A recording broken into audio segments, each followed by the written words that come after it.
might truly be faithful in our discipleship. This is our prayer. Amen.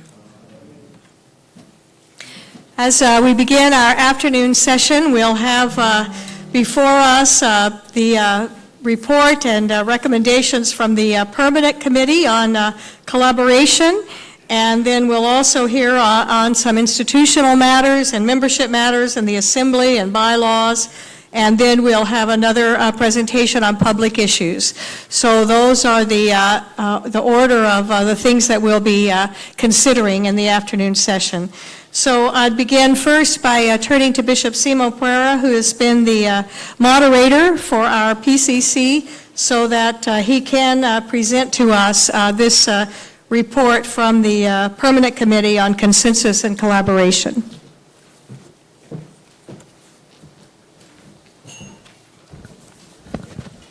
Thank you, Madam Moderator. So my name is Simo Peura, and I'm representing here the ELCF, Evangelical Lutheran Church of Finland. Dear sisters and brothers in Christ, it's a pleasure to introduce you the report of the Permanent Committee on Consensus and Collaboration. It's document Gen 07.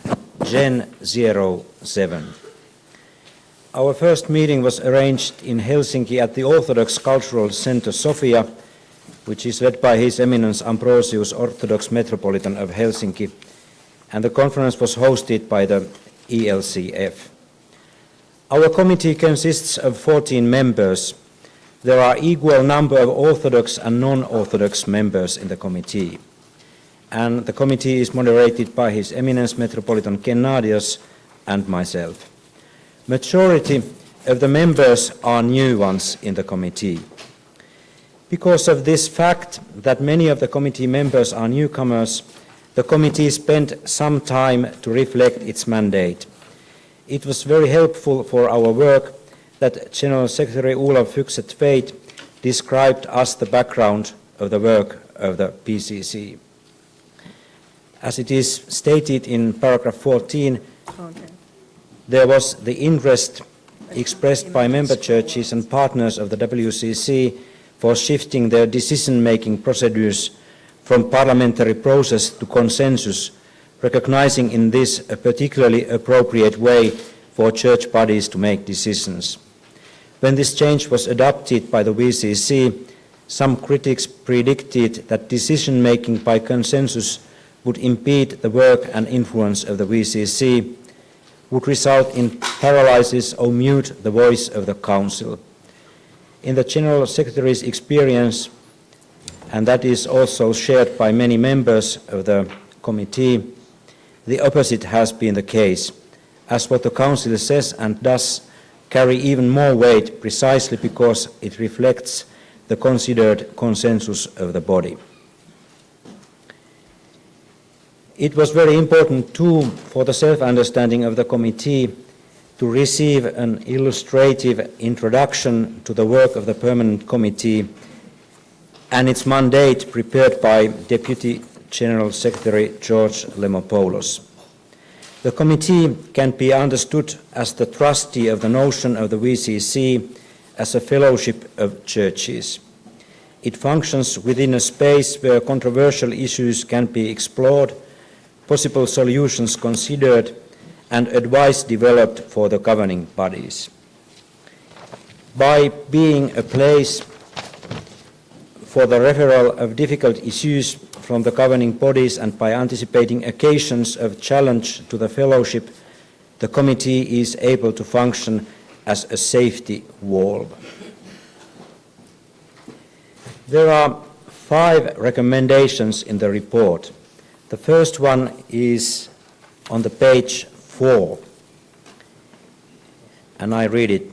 The committee recommends that a brief introduction to the Special Commission be presented to the Central Committee. From our point of view, it's important to know our common history and the difficulties which were in the 1990s and how they were solved by introducing the consensus method. This kind of brief introduction is here in our document report in paragraphs 23 and 24. Secondly, the committee recommends that staff serving as consensus facilitator be invited to meetings of commissions at least once or from time to time, with the aim of, on the one hand, ensuring that the ethos and practice of consensus is reinforced, and on the other hand, giving this staff member the opportunity to become familiar with the work of the various commissions, as well as the governing bodies. The third recommendation considers ecclesiology. On one hand, the permanent committee is given in its mandate attention to matters of ecclesiology. I quote now paragraph 28.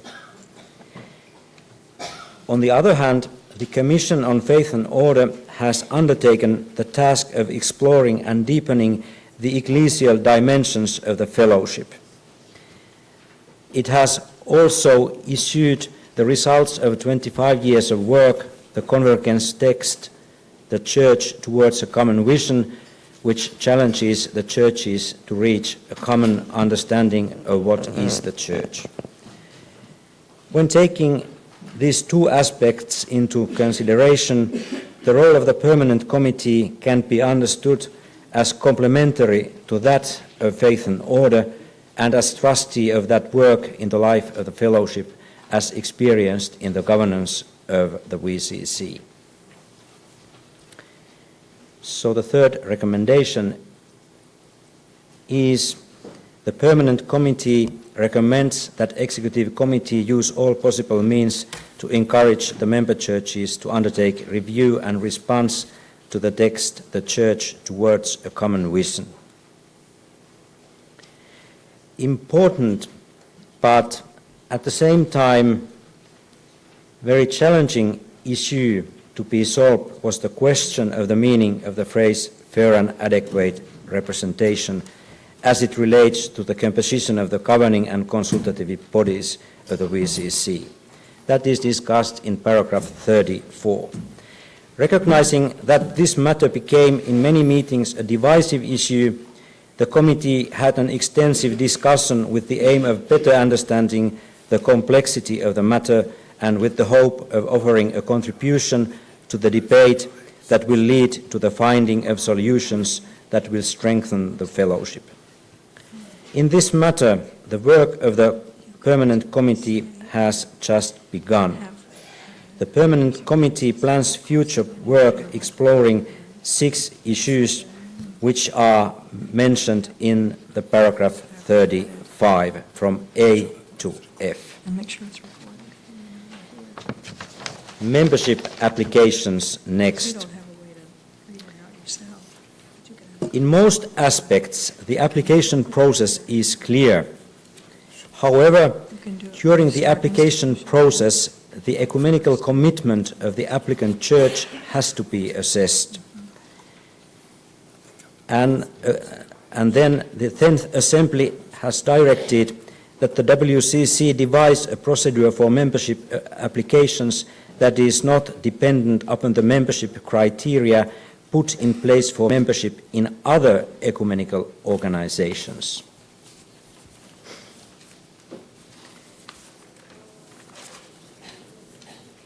From this point of view, the permanent committee recommends fourthly that when membership applications are received, the membership of the applicant churches in other ecumenical organizations at the local, national and regional level should be considered as a relevant indicator of the ecumenical commitment. However, such membership shall not be required as a precondition to membership in the WCC.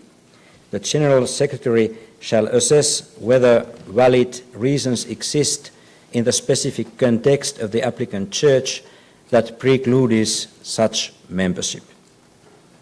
There is also another recommendation, the 5th one, concerning the membership issues.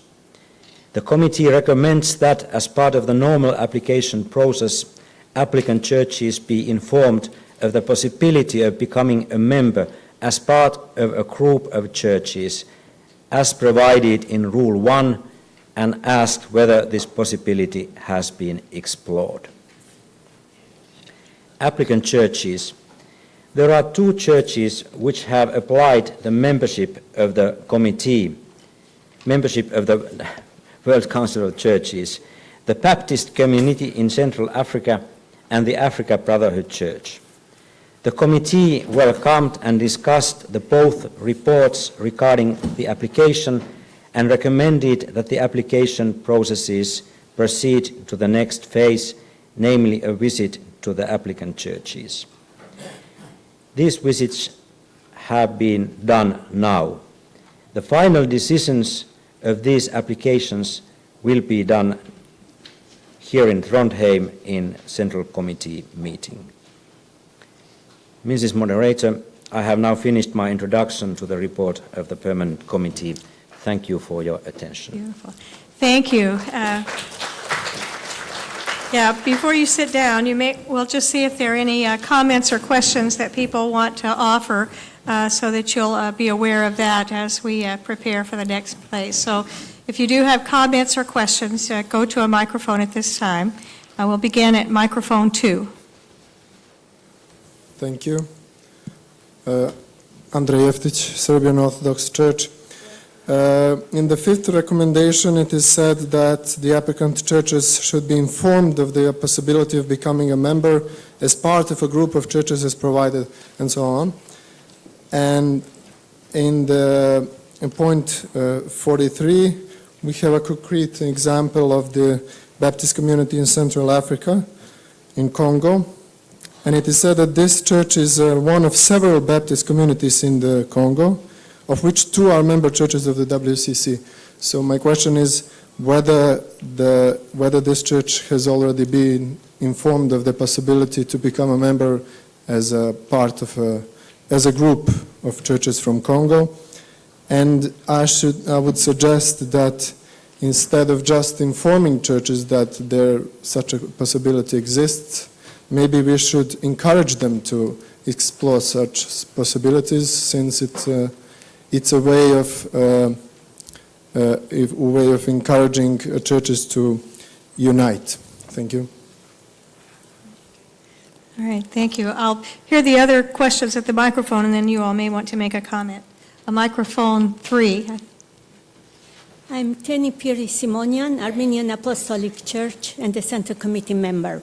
My question is really a more general related to the consensus decision-making process. I hope it is okay.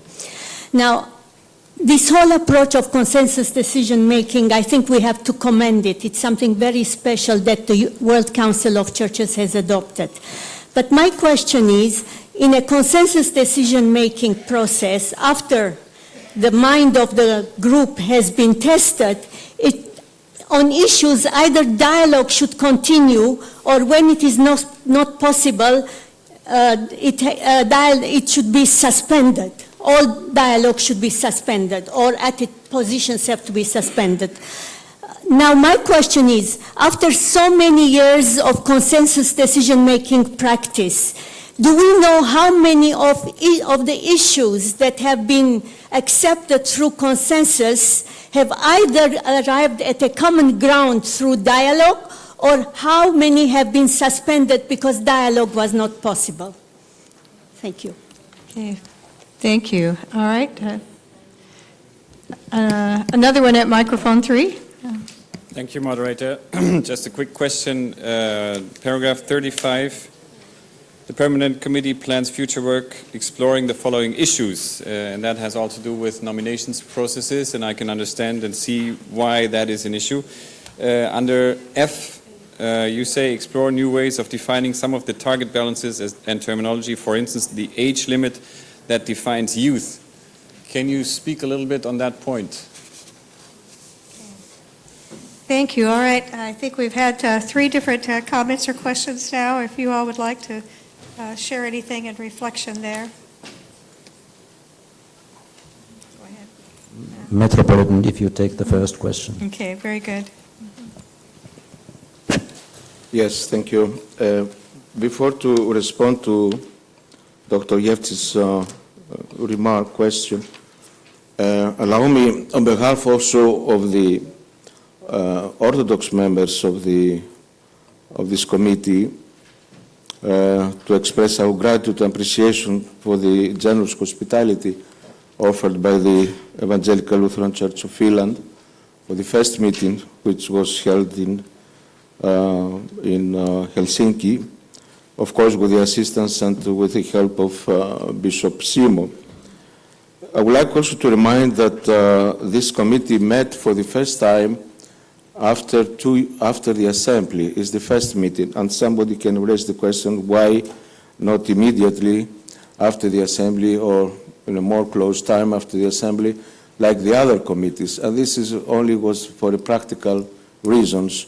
First of all, to find the common dates and also a place. But common dates for the group were very deep, for the committee was a little difficult to have a common date. Finally, we succeed to meet last October. And also, I would like to remind to us that, like also the previous committees, permanent committees, also in this one, the mood of working together in a spirit of fellowship and friendship was very close, and was established bridges between the Orthodox side and Eastern Orthodox and Oriental, and on the other side, the representatives from the Council. Another issue I would like to remind also, which is mentioned in the report, that is the only committee, and this shows the importance also of the mandates which was expected by a special commission, is the only committee which functioning during the assembly also. All the other committees end before the assembly, and that means how is very important the role and the mandate of this committee. Finally, I think also share also the view of Bishop Simo and also the members of the whole committee. They express once more their commitment. They are committed to continue to serve as committee for a better understanding of consensus matters and matters related to the whole life of the Council. Just little words also from the Orthodox side. And our next meeting is planning for the next year. Now come to respond to Dr. Yevtis.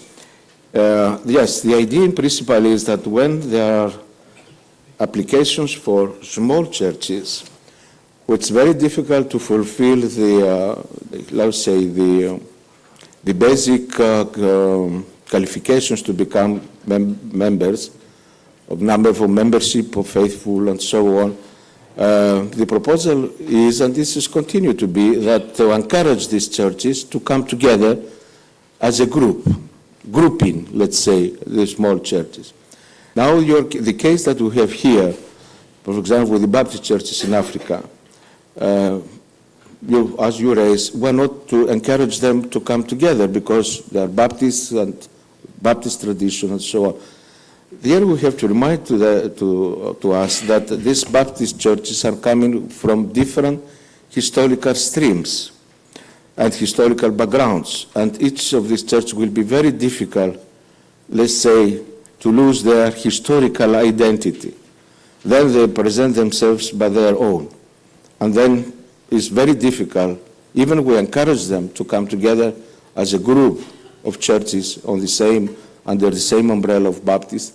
There is very difficult, not only historically because of their roots, either from the United States or from England and so on to Africa, but also within the African context.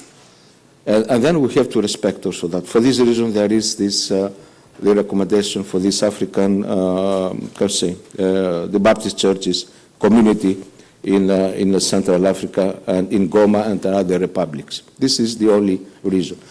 The committee is true that encourages the small churches or churches from the same background, confessional background, to come together and to present a common application. The second question, in my mind there are not so many, or actually I don't have in mind any such issue which had been suspended, but there are more experienced people sitting behind this table. It's true. The third question was concerning the the youth. point, paragraph 35F, explore new ways of defining some of the target balances and terminology, for instance, the age limit that defines youth. Well, we all know that there has been huge difficulties to fulfill this target balance, and we had actually short discussion about the issue, and the result was to explore this issue if the time limits are made in such a way that it causes difficulties, but we are not proposing any changes in this issue. All right. Oh, yes, microphone 4. Thank you, Harriet Olson, advisor, speaking in English. I appreciate the report and the description of the coming work of the commission. And also looking at paragraph 35, where some of the future work is described. It opens up some of the importance of all of us contributing to the balances and the targets that are set for the fellowship as a whole. And I see this as a place of great potential for dialogue between the permanent committee and the gender advisory group. So thank you for lifting this up and the importance of these balances and the contributions that we all make to filling the balances. Thank you. Microphone 3. June Totten, American Baptist Churches in the United States of America, member. I rise to support the application of the Baptist community in Central Africa. All right, thank you.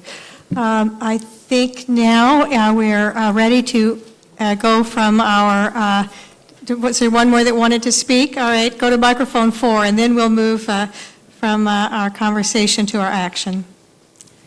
Thank you, moderator. I'm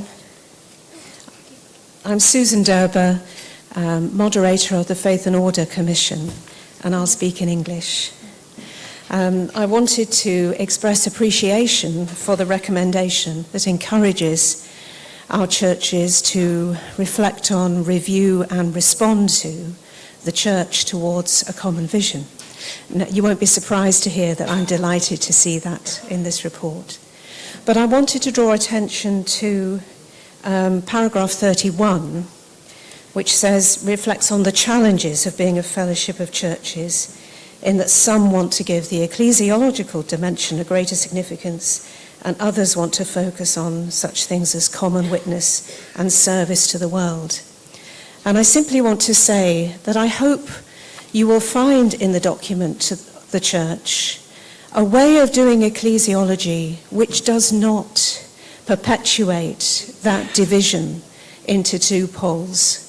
And I really want to encourage people to look at the work that Faith and Order has done and is doing on ecclesiology and see that it really is seeking to overcome that polarity, and so that we can all see that reflection on the church is something we can do together with passion and enthusiasm.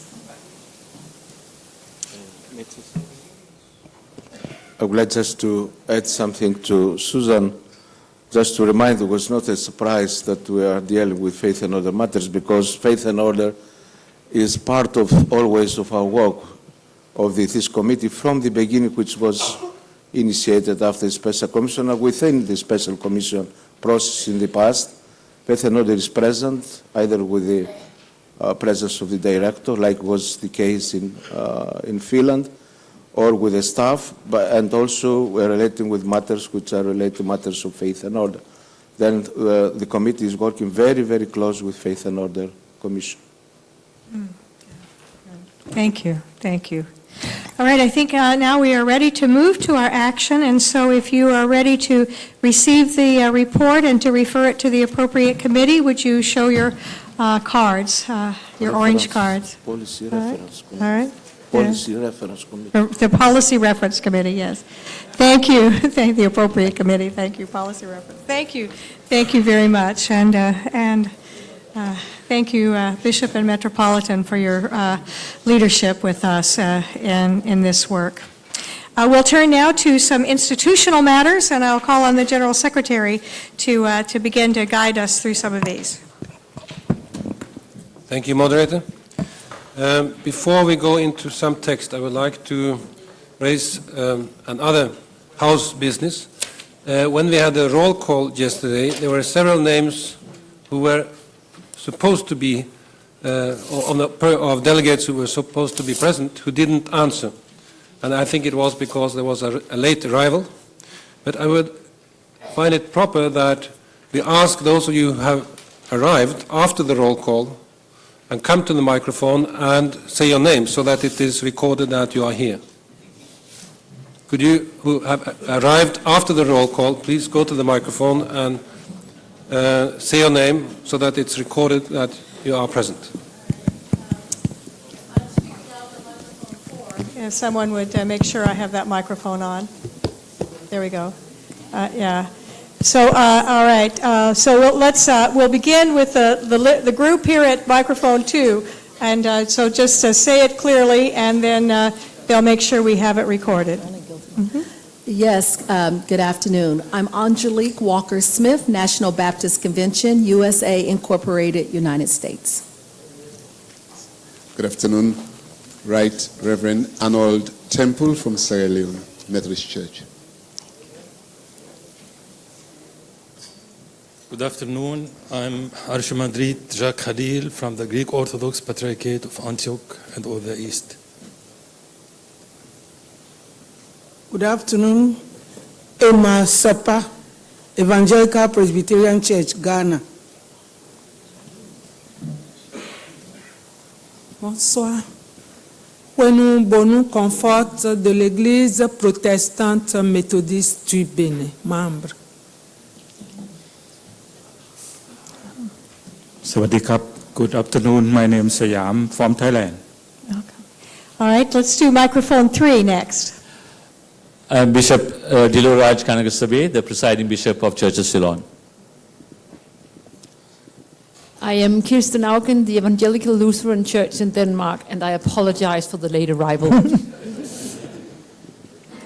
This is a punishment. I apologize, I was out of the room when the roll call was made. Emily Evans, Uniting Church in Australia. Jennifer Haddad Mosher, Orthodox Church in America. Alex Malasosa, Bishop, Evangelical Lutheran Church in Tanzania. Bishop Isaac Mar Felix knows, Martha Syrian Church, India. Thank you. Thank you. Let's go to microphone 4 now. Daniel Jensen Siankulo, Bishop, Lutheran Church in Liberia. Samson Ayokunle, Nigerian Baptist Convention, Nigeria. Bishop Ioannis Coptic Orthodox Church, Egypt. And microphone 1. Reverend M.A. Daniel from Methodist Church in India.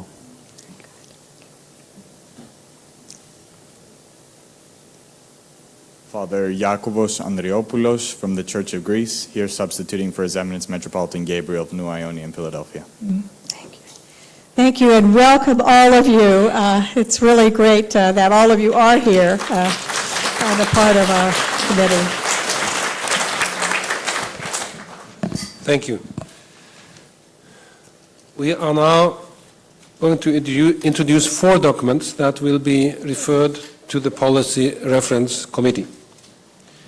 They were all looked at by the Executive Committee the days before your meeting and come before you with some of their observations, their advice, and their recommendations. The first document is Gen 05. Gen 05, Membership Matters.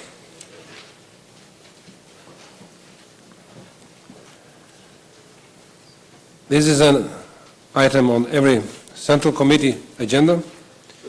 The Central Committee is invited to make a final decision regarding applications for membership in the World Council of Churches of 3 churches, which were accepted as interim members according to the rules by the Central Committee in 2014. These churches were the Dutch Reformed Church in South Africa. That's a readmission as full WCC member church. It is the Church of Central Africa Presbyterian Blantyre Synod in Malawi, admission as full WCC member church. And thirdly, the Council of Baptist Churches in Northeast India, and admission as full WCC member church. This is described in document Gen 05, and the issue will be dealt with in the Policy Reference Committee, but it is now tabled for the Central Committee. Furthermore, the Central Committee is also invited to make a decision regarding the application for membership in the World Council of Churches of 2 churches, namely the Africa Brotherhood Church in Kenya and Community of Baptist Churches in Central Africa, in DRC, Congo. The Executive Committee, which gathered here in Trondheim before this Central Committee, reviewed and endorsed their applications, supporting the proposal to accept their application for admission as WCC member churches and to establish an interim period of participation in the work of the WCC for 24 months. Thirdly, the Central Committee is invited to make a final decision regarding the application of Canadian Lutheran World Relief to be recognized as a special ministry in working relationship with the WCC. This is a special category we have, and the Executive Committee welcomed and endorsed this application. But it's up to the Central Committee to finally approve it. And fourth, the Central Committee is invited to review the place of the Church of Jesus Christ on earth by his special envoy Simon Kimbangu, the Kimbangist Church, and to propose guidelines on how to continue the dialogue of the World Council of Churches and of the wider ecumenical family with this church. These issues, Moderator, are presented in Gen 05, and these are to be dealt with in the Policy Reference Committee. But if there are questions to this document and its proposals, it can be raised now before the committee deal with it. All right. Then are there questions or comments that you wish to make? This would be the time to go to a microphone to make any of those comments.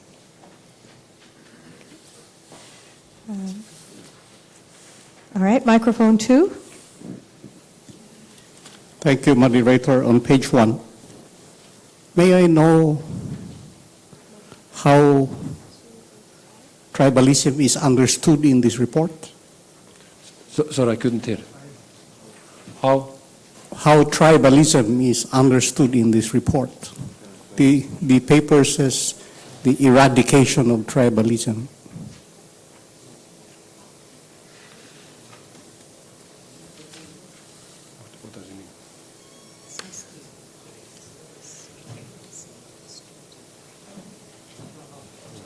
Why?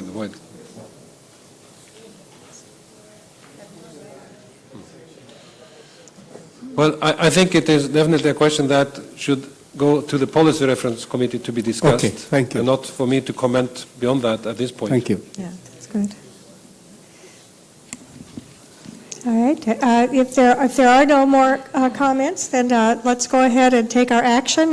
If you receive this report and refer it to the Policy Reference Committee, would you show your cards?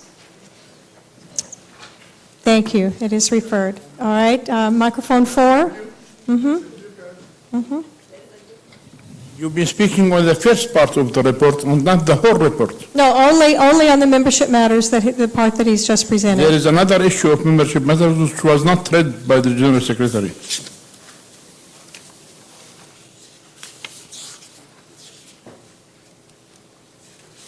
Number Roman 4.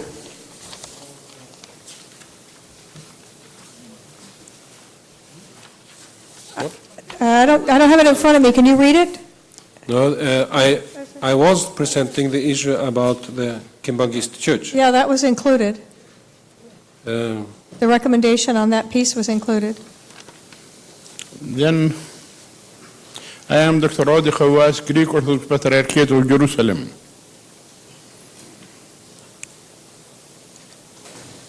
If I am not mistaken, there is something missing in the recommendation of the Executive Committee. It's written here,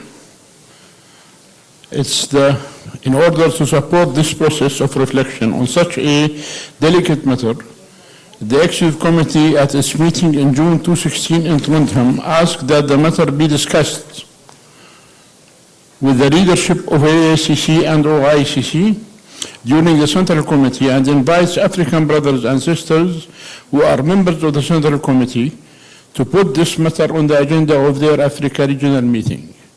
It was also discussed as an addition that the Reference Committee will take into consideration the possibility of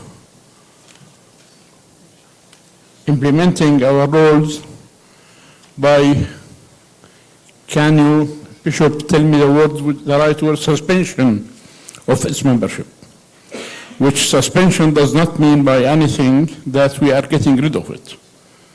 So the word suspension is not given, as the Executive Committee have decided that the Reference Committee group will look on it.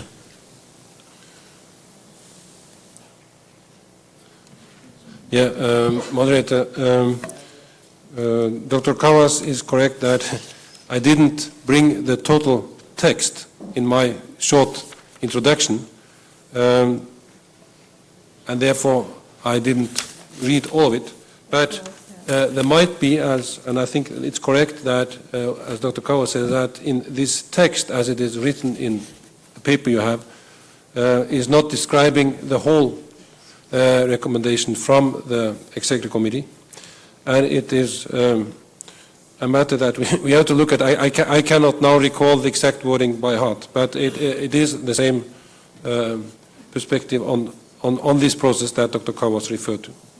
Thank you. Yes, Bishop Apoku, would you like to speak at microphone 4 also?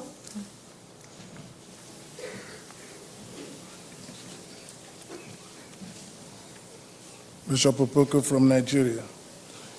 Indeed, Dr. Kwabas was correct, and indeed, we were asked also to go back into our region to look into this matter. We were supposed to meet a few hours earlier, but we could not meet because we had language difficulties that we wanted to address to make the meeting inclusive. But the fact, as a member of the Executive Committee that took this decision, I decided to see the leadership of the AACC and to discuss this issue. Members of the Central Committee need to know this. Yes, for 15 years, the issues of this church has been lingering, but it has been lingering because of the facts that are gathered from the leadership. This church has been a member of WCC until at a time another leader came up and there was an issue of heresy in between. But the church is split into two.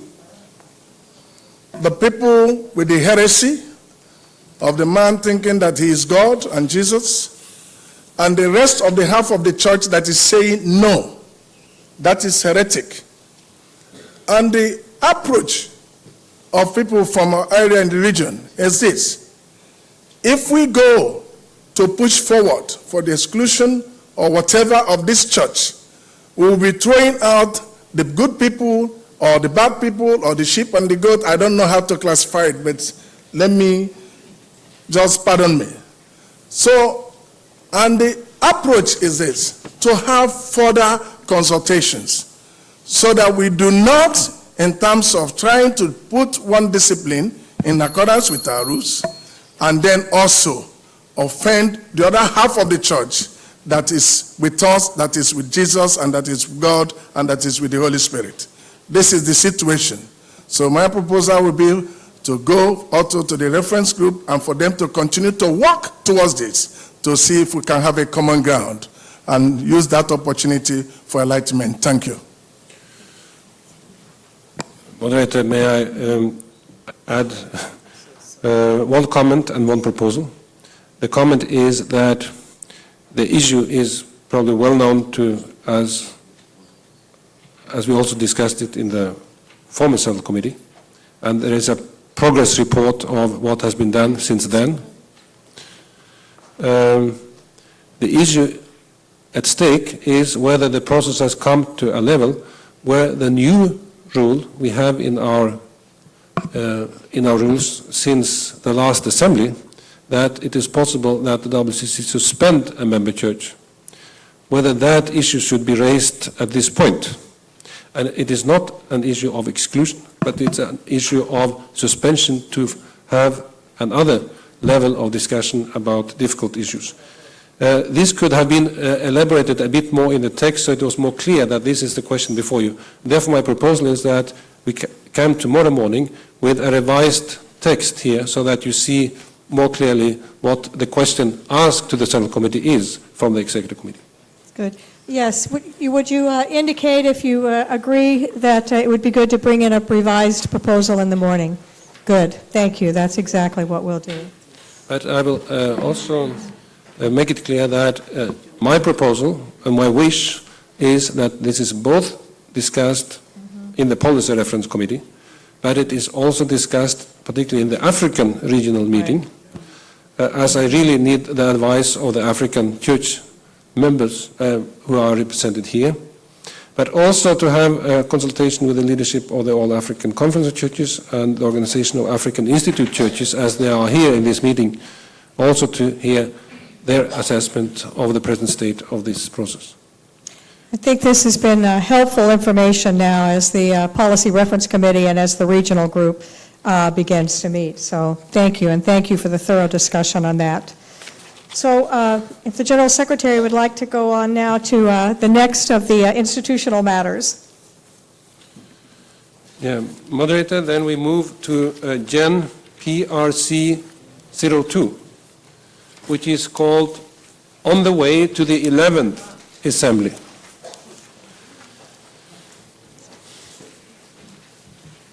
We are always on the way, and now we have to recognize that we have to reflect on how we are moving towards the 11th Assembly.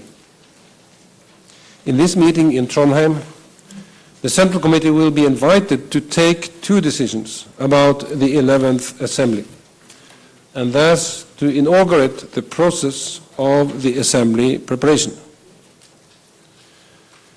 The first one concerns the Assembly venue. The Central Committee will have to formally request that the General Secretary invites all member churches to indicate their readiness to host the next Assembly. Following the advice of the Executive Committee, a letter was already addressed, testing somehow the ground. We are very encouraged and grateful that there are serious indications and responses about the willingness of member churches to host the next Assembly. But the formal and complete process and procedures have not yet started. That will start after this meeting. We have, immediately after the Assembly in Busan and after the 10th Assembly, received a letter from the Archbishop of Canterbury, Justin Welby, who indicated the interest of the Church of England to host the next Assembly, and he indicated also that Liverpool could be a proper site for it. It was not a further discussion about details like that, but it was mentioned like this. Some weeks ago, I also received a letter from the EKD, the Evangelical Church of Germany, that referred to a decision in their board to announce their readiness to hosting the next Assembly. So these are the two facts I can present to you at this point, but as I say, the process has officially to start after this meeting, but this is what is presented to us already at this stage. This will be as you see in this document, a process that needs to start by that we in this meeting appoint an assembly planning committee and an assembly worship planning committee. These are the actions the Central Committee needs to make in addition to initiate this formal invitation to churches to announce their readiness to host the assembly.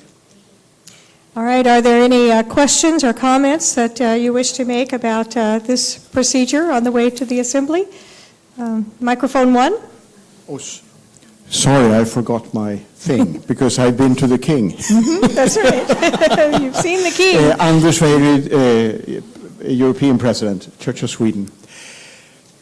Well, of course, this is a self-moving process in a way, but I think it is awkward if it isn't said that we are having problems with these ever-expanding assemblies.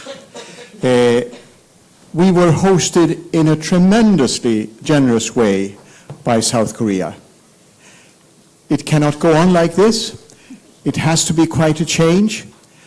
I still see the budget for the upcoming, what is said about amounts of money, that we aim at something large. And of course we have our laws stating the role of the assembly. But I think it's important to remind ourselves of the necessity of rethinking this thing. It is important for people of faith to meet and to encounter different traditions.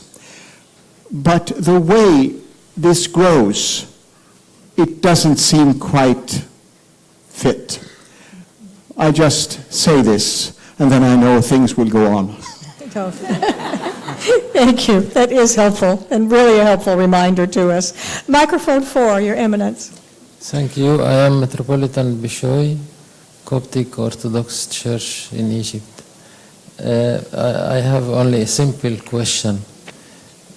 When we are going to form the Assembly Planning Committee and the Assembly Worship Planning Committee, what are the conditions for the membership? More clearly, should those people be members of the Central Committee or not? I want only to know. Thank you. Yeah, there is an answer to that, and that is that what we are going to appoint in this meeting are those among you as Central Committee members who should become a member of the Assembly Planning Committee. In addition, on a later stage, there will be appointed additional members from ecumenical partner organizations and also local hosts when that is decided. For the Assembly Worship Committee, we will propose some members of the Central Committee, but also some specialists, some liturgists and musicians and so on, who can start working on that side of the planning process. Microphone 2, Bishop. We are at the very, very early stage of the assembly planning, and I know there are a number of decisions which have to be taken, but as per the announcement of the venue, I see a direction being formed, and there is a strong possibility that Europe may be the next venue. We don't know. That's just an indicator. Whatever the decision be, and if it be Europe or one of the northern countries, I would like to remind ourselves as the WCC a major problem that many delegates have even now and will probably have then, and we need to make proper arrangements, are visas from Asia and Africa. This is going to be a serious concern, and I think the WCC will have to take upon itself a major responsibility of giving guarantees for delegates who will come from certain, but this is just an indicator prior to in the planning process, that this should be kept in mind, that visa is a big issue and will become more and more difficult in the years to come for Europe and the United States. Thank you. Yeah. Microphone 3, Professor. Thank you, moderator. Fernando Enz, Mennonite Church, Germany. Following up what the WCC president from Europe has just said and raised as an issue, I wonder, where will we have the space and the time to discuss what kind of assembly is really helpful? Is it the idea that the Assembly Planning Committee will prepare some of those discerning issues and bring that to the next Central Committee? I would very much hope that that will be part of the mandate, so that we do not just jump into business as usual, knowing the limitations that we experience at assemblies.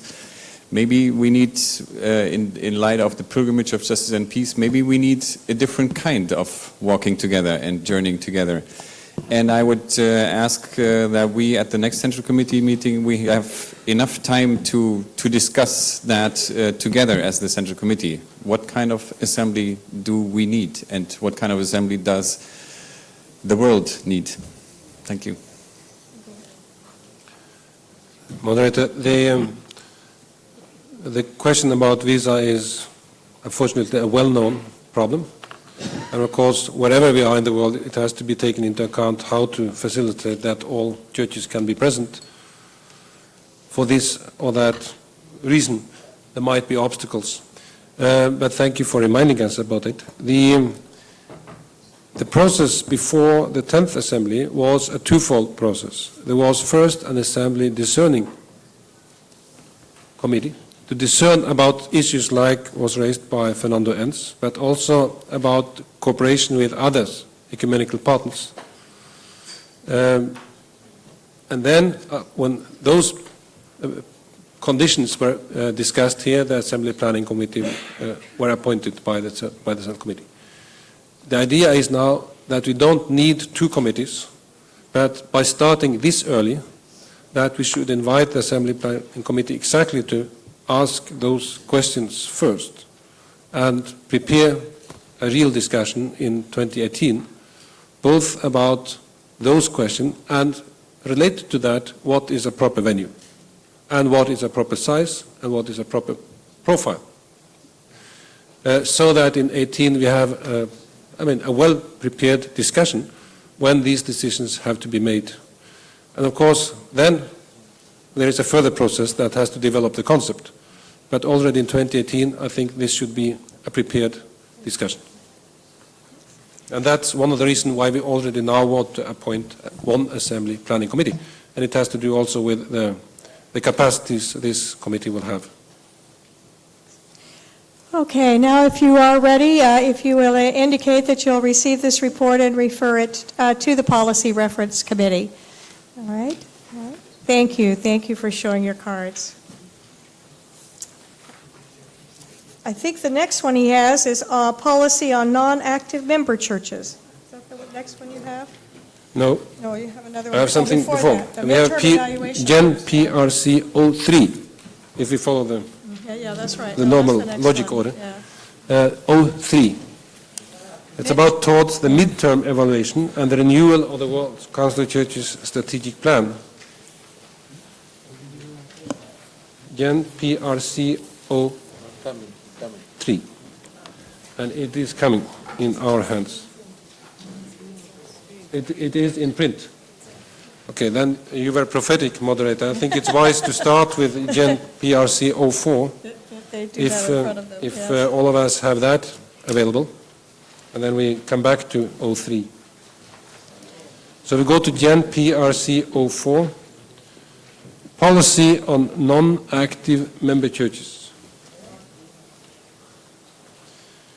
Previous central committees, actually going back to 2003, maybe even before, but particularly in 2003, these were discussed and also for the following central committees. But it has been adopted a policy that member churches which have not made a financial contribution or had contact with the WCC for 3 years should be declared non-active as a category, non-active.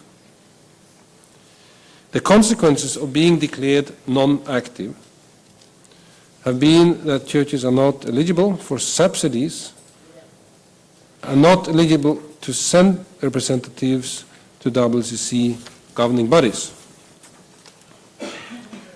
The Busan Assembly expressed concern that the policy had not been applied consistently and that its purpose should be reconsidered.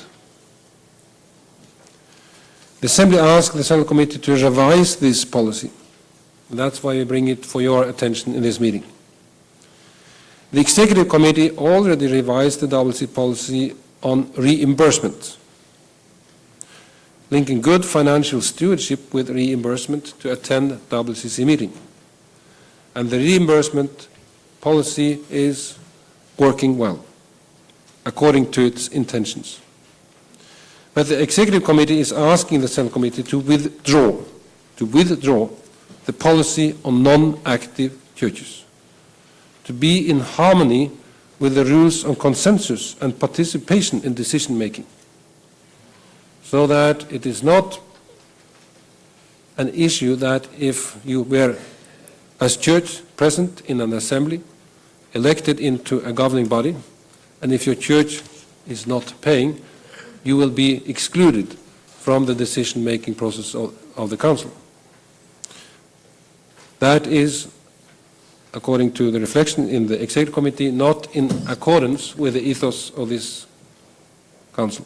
But we ask you as Central Committee to reflect on this, and particularly now to ask the Policy Reference Committee to take this discussion again.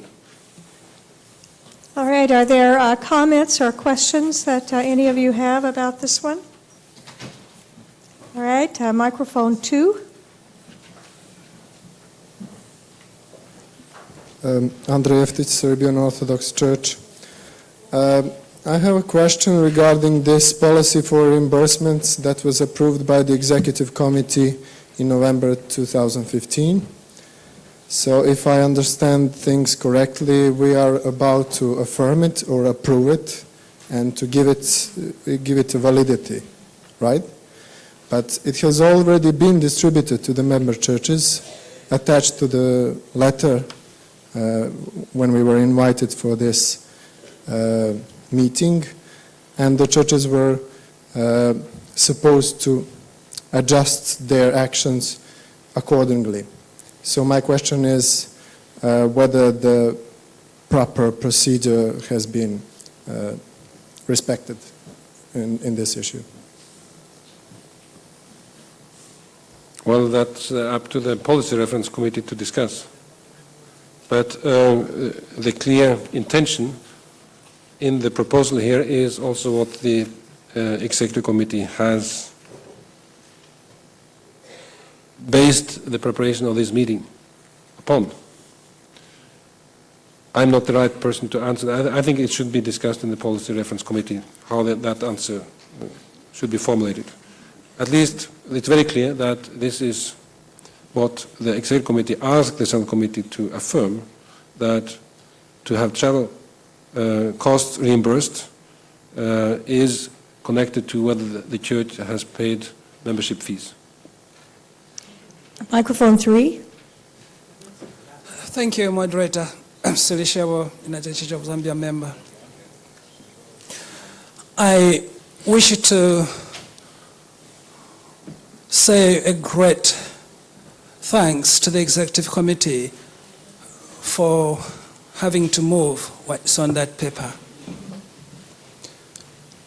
Moderator, I'm aware that we live in a real world where money and its power enable mission, and they enable the body of Christ to work across the world and make a difference, tangible, life-giving difference. And yet I realize that there's also, on the other hand, churches in some parts of this world who are struggling financially and yet would like to be part of the body, may have a variety of gifts to share with the body, even if they may not have the money. It's out of this, Moderator, I'm so grateful. And I also wish to say that we need, I think, further reflection on this. Where I come to the assembly empty, when I was expected to make a contribution, psychologically, what would that say to me? But I would leave those issues to the people affected. I simply lastly want to say how loving, how embracing, how caring, how life-giving it would be to ensure that our fellowship and belonging to the other is not centered on money. Thank you. Yes. Microphone 4. Thank you, Madam Moderator. To answer to my colleague from the Syrian Church, I am Dr. Odi Khawas from the Greek Orthodox Patriarchate of Jerusalem. We have to combine both decisions so as to give an answer. The Central Committee had approved in 2003 the reimbursement issue and the non-active member churches, while the Executive Committee tried to withdraw the issue of non-active members, and she insisted in 2014 the issue of the reimbursement. So it was not a wrong procedure to send to the churches a decision which was not approved from the Central Committee, as my colleague mentioned, because it was already decided by the Central Committee in 2003. And accordingly, the procedure was completely right. It's a very important point who raised it, because it will give us an alert that the Executive Committee has no right to distribute to member churches any document which need an approval of the Central Committee. Thank you. Thank you for the clarification. Microphone 1. Sí, Core Antonio de la Iglesia Morada de Nicaragua, y para mí es preocupante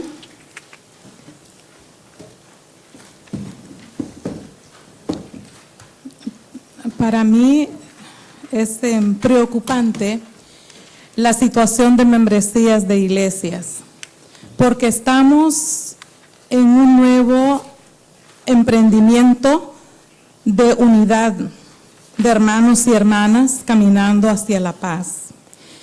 Y tenemos que analizar por qué la iglesia, llámese A, llámese B, llámese C, no quiere continuar siendo miembro del Consejo del CNI. ¿Será la situación de finanza? ¿Será porque nos ponen diferentes nombres a los que somos miembros del Consejo Mundial de Iglesia? ¿O será por falta de conocimiento?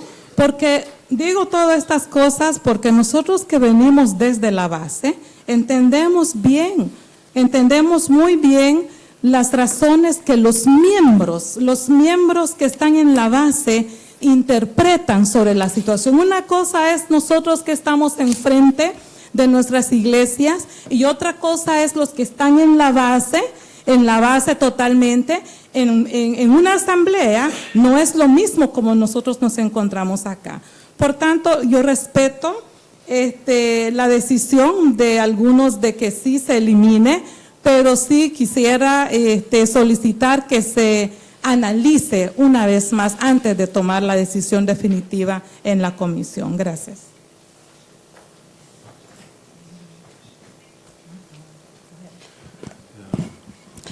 Moderator, if I may make a short comment, in addition to what is said in the document, is that in the analysis of why churches are not registered as active in the communication or in the payment of membership fees, there is a huge variety, and there are more documentation that can be presented to the policy reference group to show this picture more in full. It's a very interesting picture actually to see that there are many churches, also among those who have not been paying, who are in some ways relating to our work. So I would recommend that the Policy Reference Committee go more in depth into this reflection that was recommended in this comment. Thank you. Yes, thank you. Microphone 1. Thank you very much, the moderator. Let me again appreciate what the World Council of Churches is doing. Let me use our own church as an example, or denomination. I know that the amount of money that we are paying to this World Council of Churches is not even up to the amount of money we are paying to our National Christian Council in Nigeria. So that means the World Council of Churches is so considerate and so on and so forth.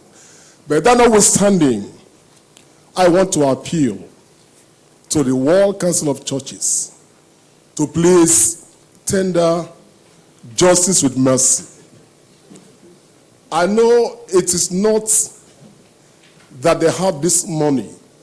I'm not trying to solicit on their behalf. I'm from Nigeria, apart from one church there. So by the grace of God, we are trying. But I'm pleading on behalf of other denominations who have not been able to meet up with the financial obligations. Because if they are being regarded as non-active, they may be discouraged. And we are trying to promote the brotherhood. So let the council see whatever the World Council of Churches can do to make sure they are encouraged. Thank you. God bless. Thank you. Thank you. All right. Now I think if you are ready to receive the report and refer it to the Policy Reference Committee, would you indicate so with your cards? All right. Thank you. Thank you very much. So which matter would we like to take up next? We're not sure what my papers question you have. is now whether do we all have available Gen PRC 03? It is distributed now. You have it now. Okay, so this will be the one on towards the midterm evaluation and renewal of the strategic plan.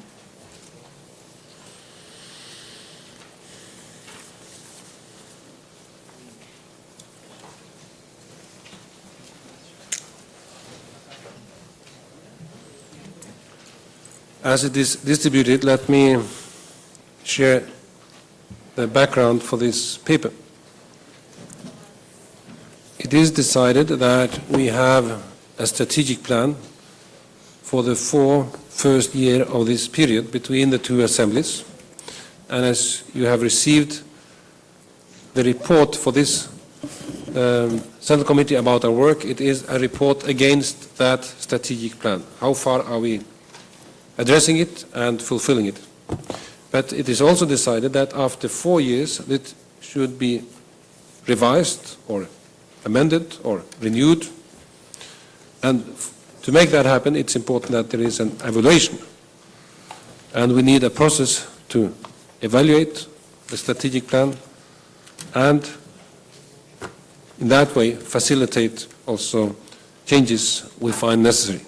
So the midterm evaluation refers to an evaluation of this plan, and the goal of the midterm evaluation is to assess how this plan 2014 to 2017 has helped to enhance the relevance and the achievements of the World Council of Churches as a fellowship of churches.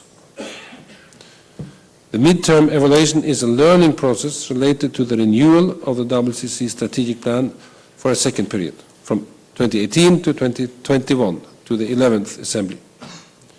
The Central Committee is asked now to initiate this process by appointing a midterm evaluation team so that the work can progress before the Central Committee meeting in 2018. This is what is described in this document and also the proposal how this team should be composed. Thank you. All right, this one is now before you. Are there any comments or questions that you would have related to this one?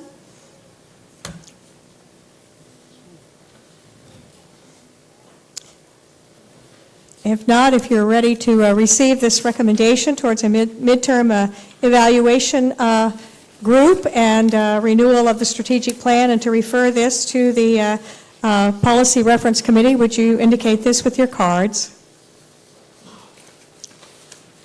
All right, microphone 4. I don't know if it is feasible to mention that. But after the election of the new members of the Executive Committee, November 2017 will be the last meeting of the outgoing Executive Committee. And here it was scheduled to look for and approve the 2018 plans and budget. And I think that there will be some inconsistency between the new members who will come and meet for the first time May, June 2018, and those who are outgoing November 2017. Just if it is possible to adjust the dates of November 2017 to early in 2018, so it will be consistent with that. Thank you. Good. I think then just have the Policy Reference Committee look at that when they consider it and make sure they make that adjustment. Great. Thank you. And I think then you have some on nominations to share with us. Yes. Moderator, we go now to Gen Nom 02.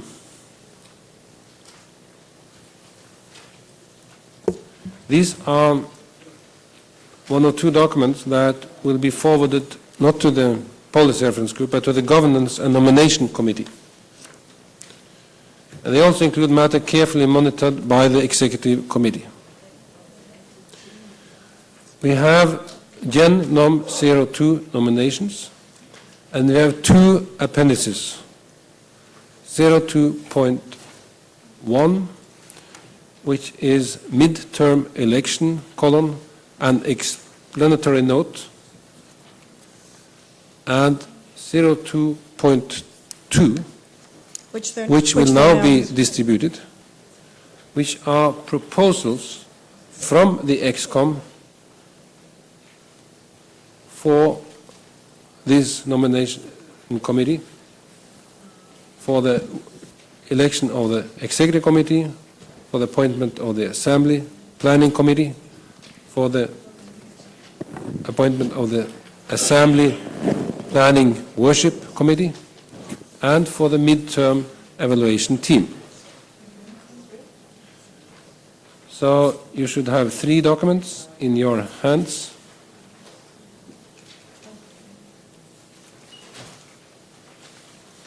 Nominations, an explanatory note, and the proposals. I don't have the proposals. All right, I know you're still receiving the third one, potentially. So, but as you have them, if there are now questions or comments that you wish to make. But if I may say say a bit more about these documents, yes, go ahead. To explain them. First, I've got all three. there were members of Central Committee that passed away, and we included them in our prayers, in the yesterday prayers in the cathedral. And there are members of the Central Committee that has resigned or retired. So we have proposals for their replacements, and we have to take action on them. Kindly take into consideration the one name that is added to the list appearing in the document. The same is valid for members of other bodies, namely the Permanent Committee on Consensus and Collaboration, and also the Commission of Faith Norway, ECOS, and CCA. There are proposals to replace members who have resigned, and for CCA Commission, there is a proposal for the replacement of the moderator that was appointed by the Central Committee in 2014.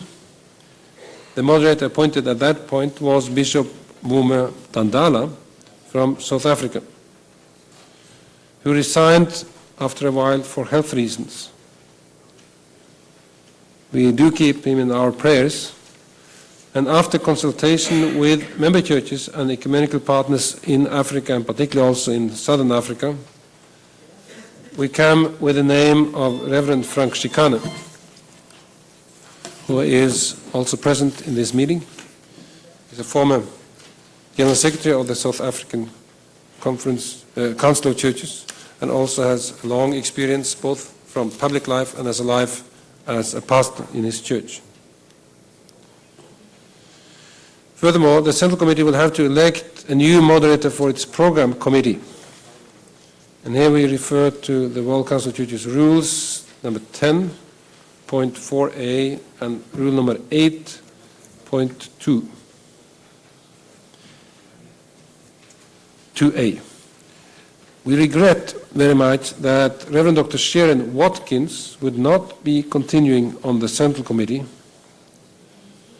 as her mandate as General Minister and President of the Christian Church Disciples of Christ in the United States and Canada is coming to an end in the near future. She therefore could not be continuing to serve as moderator of the Program Committee of the Central Committee for the whole period till the next assembly as the mandate is, and therefore could not serve in this capacity either for the full period participating in the Executive Committee. It is therefore a proposal here that another member of the Program Policy Committee in here and also the Program Subcommittee of the Executive Committee, Bishop Petra Bosse-Huber from the Evangelical Church of Germany, is asked to undertake this responsibility from the end of 2017 when Dr. Sharon Watkins has announced that is the end of her availability. Member of the Central Committee and Executive Committee since the 10th Assembly, she has been an active member of both the Program Committee of the Central Committee and the Program Subcommittee of the Executive Committee. The fourth point to explain is that the midterm election of the Executive Committee shall now take place. And kindly pay attention to the explanatory note, which is Gen Nom 02.1.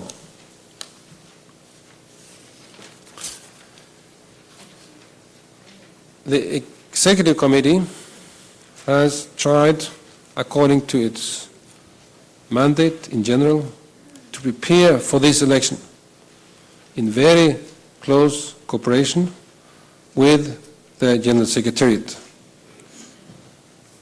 and mandated the General Secretariat to continue the process between the meetings. We have started early, since this was the first time this type of election will happen. We have tried to clarify the rules and the procedures. We have tried to pave the way as much as possible, discussing it at least in 2 Executive Committee meetings, if not 3, I think. However, we did all this with the full awareness that the final decision belongs to this Central Committee, and that it is the nomination committee of this Central Committee that has to present the proposal, finally, for your decision. For this meeting of the Central Committee, we have therefore prepared a process that will allow for participation and for transparency. Members of the Central Committee can offer suggestions to the Governance and Nominations Committee in this meeting, and an email address is available in this document. We also have prepared the agenda for this Central Committee so that the regional meetings tomorrow have a chance to discuss and to also offer their advice and their suggestion to this issue. On Saturday, June the 25th, we will have a hearing session, not a decision-making session, to share from this Governance and Nomination Committee the first results of the work. The Governance and Nomination Committee will then present its report for decision on Monday, June 27. And then we will proceed to the elections in a closed session. Just a quick word about the list of names that is before you, which is then Gen Norm 02.2. Following the invitation extended to member churches, we have tried to incorporate almost all the requests of the member churches and the regional and confessional groups. We are aware of that, and we have paid attention to that in Busan there were questions about balances, and that it was said that at least the balances should be kept or improved in the next election. And at least the proposal that we have presented from the Executive Committee has definitely a better gender balance than we have had in the Executive Committee so far. We have also tried to prepare the nominations for the ExCom and for the Assembly Planning Committee and this Assembly Worship Committee and the Midterm Evaluation Team with the aim of reaching a broader participation altogether. And I will remind you that the work of the Assembly Planning Committee is a very significant piece of work that has to run parallel to the work of the Executive Committee and will decide very much the profile of the Council as it expressed in the Assembly and the following work after the Assembly. And last but not least, we have to look at the very low level of participation in filling and sending back the questionnaire on fair and adequate representation in WCC governing and consultative bodies. They were sent to hundreds, and we got about 25 answers. So they didn't give us a basis for present any revision of the rules at this point. So we have to continue that process.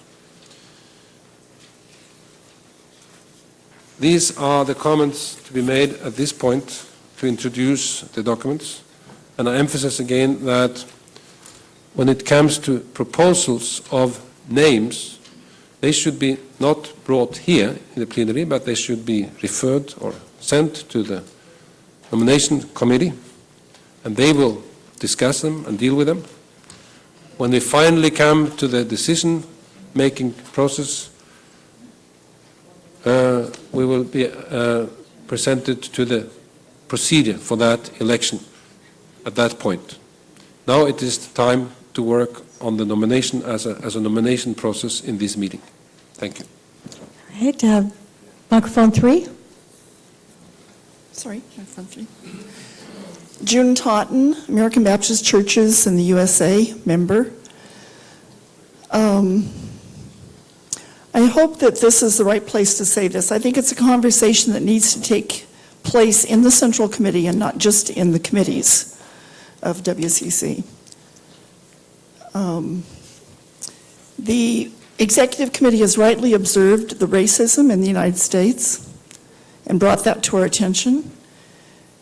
In terms of our nominations process, it's my understanding that in the past, and this issue has been raised in the North American regional meetings before, that there was a way of seeing the United States as being part of the NATO Anglo configuration, and so when nominations come from member groups in the United States that include African Americans and others who would bring greater diversity to our midst, they are often overlooked because they're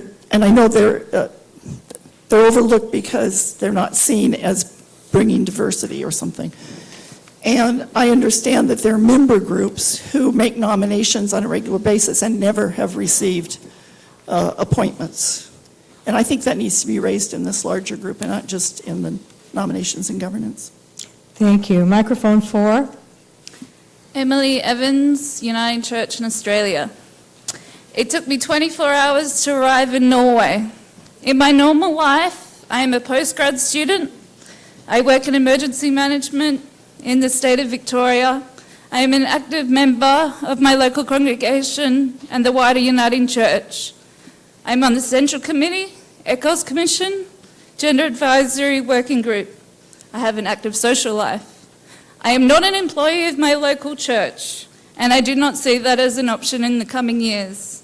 I believe that it is extremely important that on the Executive Committee has a broad spectrum of views, especially views from young lay people. During a recent ECOS Commission meeting earlier this week, we discussed what our understanding is of commitment and what it means to us. At this stage, I'm not sure what my plans are for next year, in 2018, let alone next week. I would like to remind the Nominations Committee that the names on the list for ExCom are more than names on paper, but actually people that also have many other commitments in life, at times conflicting. If we are serious about fulfilling the required quotas across the board, consideration needs to be kept in mind about these competing demands, especially from young lay people. As on the list, a couple of the young representatives of Executive Committee are needing to resign. So I would like Nominations Committee to keep that in mind. Thank you. Thank you. Thank you. Microphone 3. Thank you, Moderator. Two things. One is about the specific reference to the Executive Committee. The group of your churches called the Uniting and United Churches, representing a special expression and manifestation of the unity that we have been praying for. I don't wish to say that they embody the answer to the prayer of Jesus. I don't want to be declared a heretic at this point. But I hope that theologically, out of deep reflection, there's something important in there. How I wish, Moderator, that the Central Committee, the World Council of Churches, had a way to place these categories at some level, where we feel appreciated, valued, but also the fact that we are given space to express and share in a meaningful, truly way of what we have represented over the years out of our experience of being uniting and united churches. That's one. Number two, Moderator, I'm wondering whether this is the right place, but I expected it from the executive report. Yesterday I missed it, and so I beg for space and out of my ignorance to raise it here. I'm aware that the term of the General Secretary expires in 2019, that our next Central Committee meeting will be 2018, and the General Assembly falls in 2021. And I was wondering whether there has been thought put to the process in terms of forming the search committee. Again, as I said, Moderator, I'm not sure whether this is the right place, but I would seek clarity. Thank you. Microphone 3.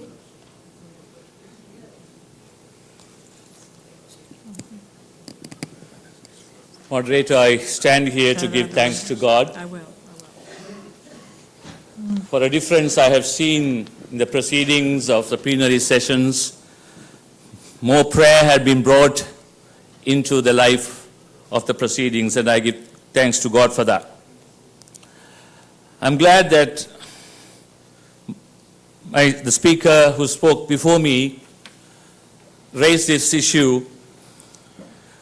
We give thanks to God for the apostolate and the ministry of our present General Secretary, who finishes his term in the year at the end of December 2019. And this thought came to me as you were planning about the General Assembly that's going to be held in 2021, mid-half of that. And I strongly believe that the new General Secretary ought to be in place by the first part of the year 2020 to prepare for all that has to happen in the year 2021. Sometimes we may feel that it's best for us to have an interim arrangement. We would love to extend the term of Olav, our best friend, but I feel that we need to safeguard his integrity and respect him for who he is. I know in countries like in Asian countries, bishops have, at the end of their term, wanted to stick on, and they have brought in amendments to the constitution, and they have extended their periods, and then they ended up at the courts.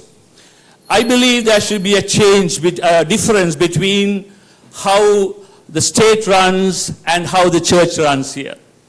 So I strongly feel that it is the Central Committee, which meets in 2018, that should make its decision on the incoming General Secretary. And I believe that it is there that the planning will take place for, in preparation for all that has to happen in the year 2021 for the next General Assembly. I urge, moderator, that you will have a discussion among the moderator of the WCC and the presidents and come out with some sort of arrangement how we best could handle this situation. Thank you.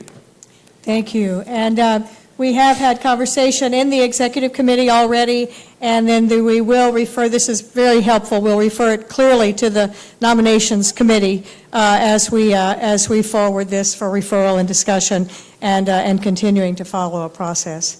So if you're ready now to receive these reports from the nominations and refer them to the Nominations and Governance Committee, would you indicate this with your cards? Thank you. Thank you very much. We're really at our time for recess, but we have one more item from the General Secretary, and then we need to hear a brief follow-up from public issues. So if you can bear with me for just a few more minutes, we can consider these last two items. Moderator, there is one more issue, which is the Gen Nom 03, bylaws of consultative bodies. There are amendments to the bylaws of the Commission on World Mission and Evangelism, the CWME, and the Commission on Education and Ecumenical Formation, EEF. There has been a long and careful process of consultation between each commission and the Executive Committee, and all amendments proposed for action were mutually agreed, but the formal decision has to be done here in the Central Committee. All right, so if you're ready to go ahead and receive this report as well and refer it to the Nominations and Governance Committee, would you indicate with your cards? All right, thank you. All right, microphone 4. Just one small addition, and we have to prepare ourselves. It was not tackled. We have an issue in which we will suffer, not now, but in the next General Assembly, and we have to be prepared for that. I don't want to tell that by mistake, or by spelling mistake, or by writing mistake. There was, in the rules, Roman 6, number 6, C, there was a sentence which speaking about, it is D, no member shall serve more than 2 terms on the Executive Committee. In my understanding in the governance group, and in some draft papers, not all, it was 2 non-sequent terms. And here it is not. Now we are in a very difficult position because this article specifically must be, if it will be changed, must be approved by the Assembly. So I hope that we can add it in the nomination committee So they will start working on it. So the Central Committee will approve it, and it will not be in force until the Assembly will approve it. Because otherwise, we will face a big problem with the issue of a leadership. It will be very difficult in the next election, not that today's or after tomorrow it will come, then it will be very difficult to find leadership for the Executive Committee and for the World Council of Churches. So I hope that the House will agree to refer also this issue to the Nomination Committee so as to discuss it. Thank you. All right. Microphone 3.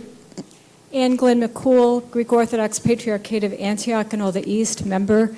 Just a point of clarification on this. Although a proposal can come to revise the rules, I'd like to just take issue with the question that it was a clerical omission. The record of the discussions may include notes that there was discussion of this matter, but the matter did not reach a consensus of the committee and was not presented, and was presented as the committee reached its consensus to the Central Committee for its approval. So although I wouldn't object to the idea that it be reopened and discussed, it was not a clerical omission that caused the rule to read the way it does. Right. Thank you. Helpful. We'll make sure that attention is given when the committee meets. I think now we're ready to ask public issues. There was one more presentation you had for us this afternoon.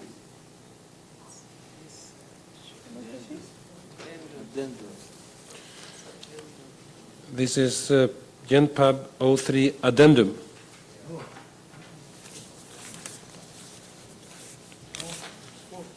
This has not been.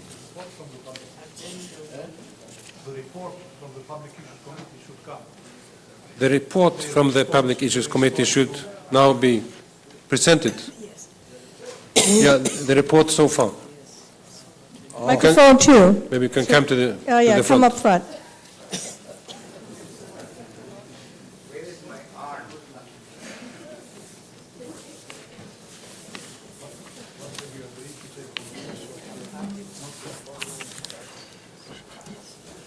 Well, it's a little too early for me to give a report of the Public Issues Committee. We met at lunchtime today, and we went through our agenda.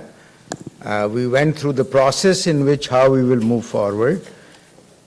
We started our discussion on the pre-prepared texts which were prepared by the staff and also by the Commission.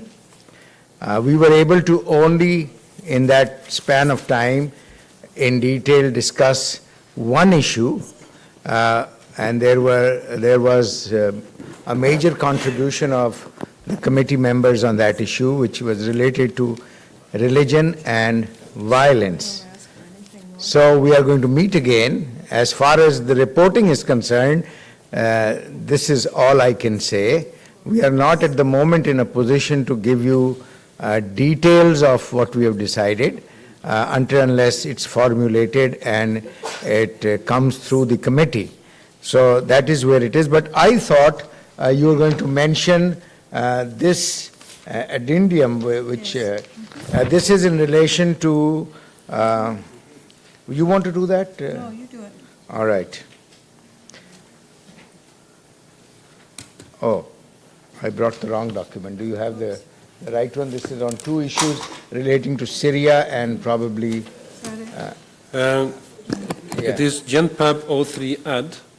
Oh, it's about North America and about human rights. Yeah, peace, there and are two security. actions on public issues addendum. North America 2116, message from WCC General Secretary expressing the shock and outrage and sadness over the tragic events in the United States, Orlando, Florida, on Sunday, the 12th of June, and calling for control of automatic weapons in what is said to be the worst mass shooting in the United States history.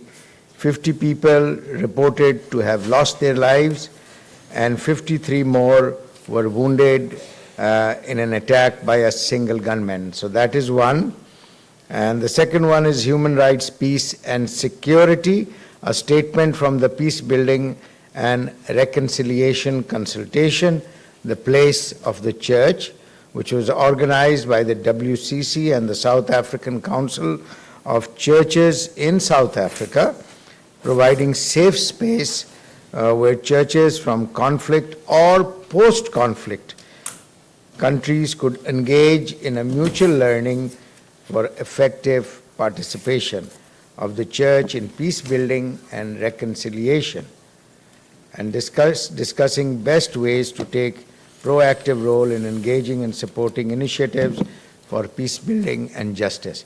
So these were the new addendum which has come before us for your information, Mr. Moderator, Madam Moderator. Thanks. You want to say anything about them? Or we just think this is really good to receive these, so if you would then add these, receive this and add this to the discussion that will happen with public issues. Would you indicate this with your cards? Yeah? Good. Thank you. So that's what we needed to do. Okay, I'm going to what? Receive the financial report okay. Okay, we have one more issue from the public issues. Yeah, it will come from the public issues, and there is another thing which was brought, as you will remember, was mentioned to the notice of the executive committee when we were in session about this bomb blast and the attack which hit the Syrian church and the gathering over there, where the patriarch was also affected. The General Secretary, it was referred to the General Secretariat, and I'm sure the General Secretary is taking action, but there will be something coming from the public issues also on the matter. Right. Just for your information. Thank you. Thank you. And I would ask for one more show of cards. You heard earlier this morning before lunch the full presentation of the financial matters that we have before us, and so if you would receive the report, and we'll talk further in the Financial Policy Committee, would you indicate with your cards from the financial reports? Thank you. Thank you very much.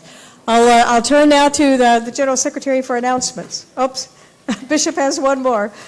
Yes, I'm grateful to Yorgo for reminding me that Peter was not here, otherwise he would have filled in this gap. Yes, for the public issues, we received, besides the prepared documents, we received 9 more from the House, as was announced. Now, we have not made any decision on them, which we'll be making tomorrow. We just received them by this afternoon, and the printouts were given to the members this afternoon. We will come with a better decision by tomorrow, if you need it, as to which ones have been there or not there. This is just for your information. Okay. That's all, Bishop? Thank you. The first announcement is about united and uniting churches. Representatives of this group of churches, United and Uniting Churches, are meeting for lunch on Friday, 24th, tomorrow, at 1 o'clock at room 1, Möllenberg. Food will be provided in this room. Then the second announcement is about this evening's event. The Church of Norway